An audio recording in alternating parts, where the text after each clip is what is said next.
Yeah. Al, Danny Emmerman with the SF Standard over here. You spent 7 of the last 9 years with Boston, won a championship, your family's there. How difficult was the decision to leave? It was very difficult. Boston became a second home for me, and just being in that community and being part of that city was something very special for me and my family. So it wasn't an easy decision for me to make. And how seriously did you consider retiring? Not at all. I knew I wanted to keep playing. Anthony Slater with ESPN. How are you? Why did you choose the Warriors? What do you see with this opportunity? It's a great opportunity to compete and to win at a high level. When I think about the Warriors, I think about Steph and Draymond and Steve Kerr and seeing Jimmy Butler here, what he did in that second half of the season last year after the trade and how they're playing. For me, if there was one place that I was gonna leave was for this. Like I said earlier, it wasn't an easy decision for me to leave Boston, but if there was the place, it was this one, and it happened, and I happened to get this opportunity, so I jumped at it. Demetrius Johnson with KALW Radio. Hey, Al, as you enter year 19, what's the key to longevity physically, mentally, emotionally, and spiritually?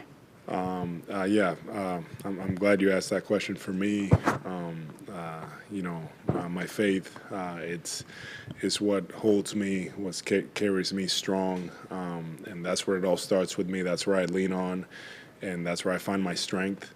And then besides that, you do what everybody else, tells you to do. Take care of your body, make sure that that you're getting your sleep, nutrition, all those things, and it's a lifestyle that you have to embrace in order to be able to continue playing at a high level.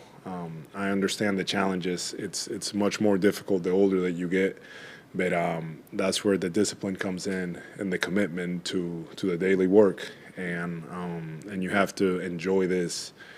You have to enjoy this grind and this process, and I still enjoy it a lot. Just to us with the San Jose Mercury News, how do you see yourself fitting with Draymond Green, not just offensively, but on the defensive side of the ball? Steve Kerr said you're someone who defends the middle, is kind of a stopper in the back. How do you see yourself fitting on defense?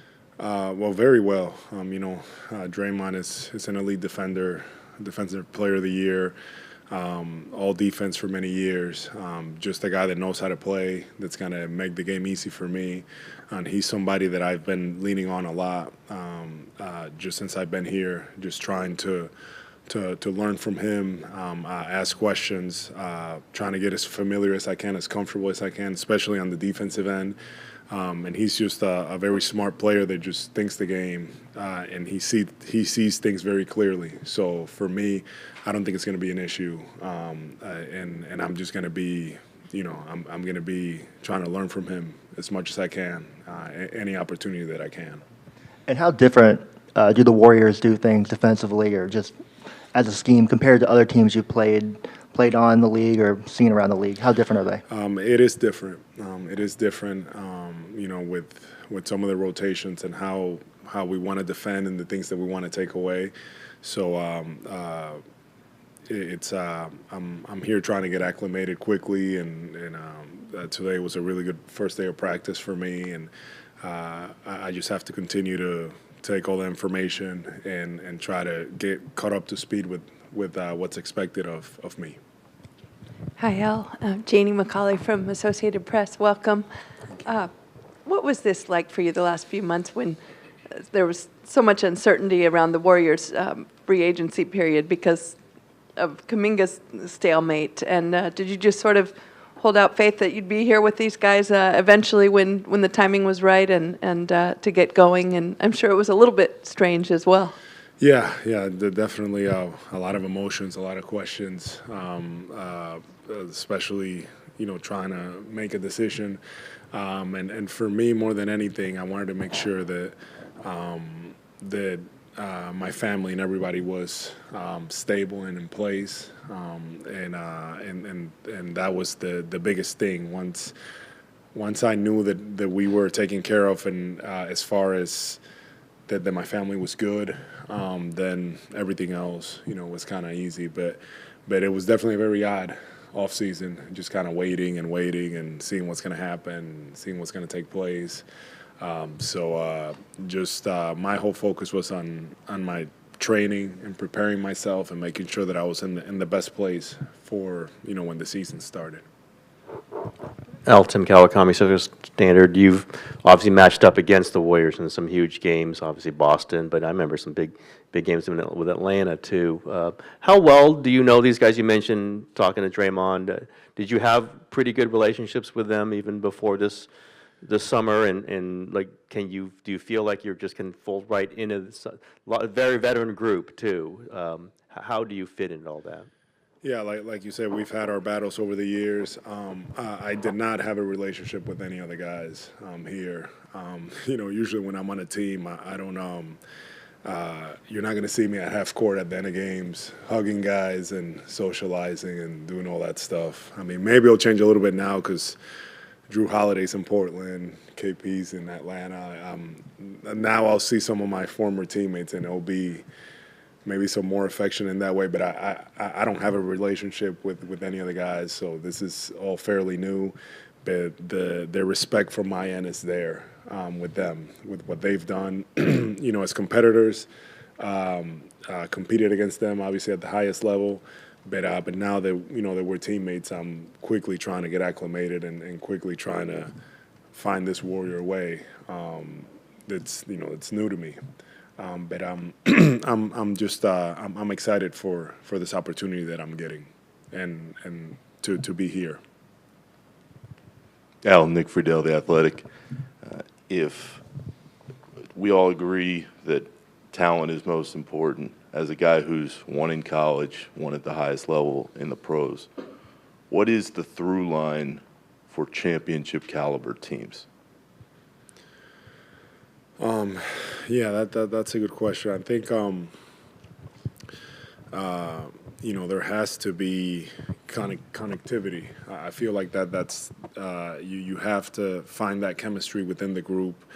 It's not so much about you do need the talent, but I feel like it's not so much about the names and the things that you have. You have to be able to put it all together. And that team, that particular year, you have to be able to to figure out how to play with one another and really understand that the team, it's very unique in itself. And I think that when you have success, it's when you're able to, as a group, to find how to play together, how everybody's understanding that there's a goal at task and nothing else matters. There's no individual numbers. There's anything else like that. You're playing to win, and when everybody's moving in that same direction and looking in that same direction, I feel like that's when you have a pretty special group, a pretty special team, and usually that's when you're successful. Hey Al, how you doing? Sam Gordon, San Francisco Chronicle. New number for you this year, number 20. Any significance to that? Not really. A lot of the numbers were taken. 42, obviously, great. 15, Geese is 15. And then with the national team years ago, I wore 10. Jimmy has 10. So 20 felt right. No particular reason. I showed it to my kids. They liked it, so we went with it. Thank you. Mm-hmm. Hi, Al. Chris Alvarez from ABC7 here in the back. Welcome to the Bay. You were talking about your family, how important they are. What was their reaction when this all went down? You're coming to San Francisco, and are your kids excited that you're teammates with Steph and Dre and Jimmy now? Yeah. A lot of conversations with my wife and a lot of walks and before making the decision and everything. And then once we told the kids, they were definitely surprised. We were pretty settled. But I think once time started to pass a little bit and they knew that that I was coming here, and that I was going to be playing with, with Steph, my son right away. He's very excited about it. He's very excited about, being here and learning. He loves basketball history, and he knows he's at the age that he kind of understands a little more. My girls are excited, but he really gets it. So it's they're all pretty excited. Hey Al, Dalton Johnson, NBC Sports Bay Area. Just want to know your thoughts about the historical narrative surrounding the ages of yourself, Steph, Draymond, and Jimmy, and what you guys can prove to the naysayers when it comes to that. Yeah, no, it's fair. It's an older group, no question about it. But it's funny because I feel like I've been getting called old since like 30. I remember when I signed with Boston, that first extension. I think Brad said something like, "Oh, you're the oldest guy on the team," or something like that. At 30, and I feel like that narrative's been following me every year, and it is true. But we have a very solid team. It's not only the four of us. We have a lot of depth in this group, and a lot of the young guys I feel are going to play a big role in it. And for us is staying the course. Obviously health plays a big part in it. And I think that the focus is on the season and getting better. But I'm excited. I know that those guys take care of themselves. They're going to do everything they need to do to be on the floor, and we have a lot of experience. Hello, Kareth Burke, NBC Sports Bay Area. Your old Boston teammate, Luke Cornett, said he's the best teammate I've ever played with, just a great leader. What are the things that make a great leader? And will that come naturally, or might it be just a little awkward as a new guy in the room? Luke is great. I miss Luke. I think that for me, it's very clear. Draymond is our leader here, and then Steph and Jimmy as well. And I'm gonna just kind of follow suit and continue to look to learn from them, take guidance from them, and be here for whatever is needed from me. And there will be times that I'll probably step in, and if there's something that needs to be said, it'll be addressed. But I'm coming into a team that's already very established and has those leaders and has that identity. So I'm just very, very happy to just to be here, to have this opportunity. Hey Al, Kenzo Fukuda with Clutch Points. A lot of people are excited about your fit with Steph Curry and offensively. I think Steve was saying I don't think he's had a stretch five like of your caliber before. I was wondering how do you sort of foresee your fit with Steph?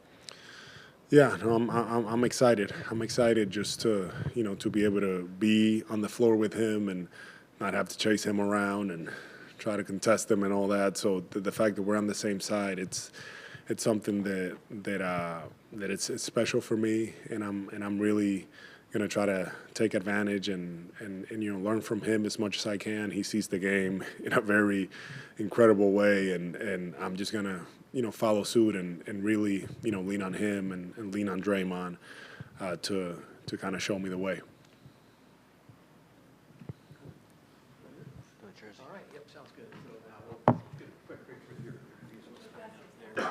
And then,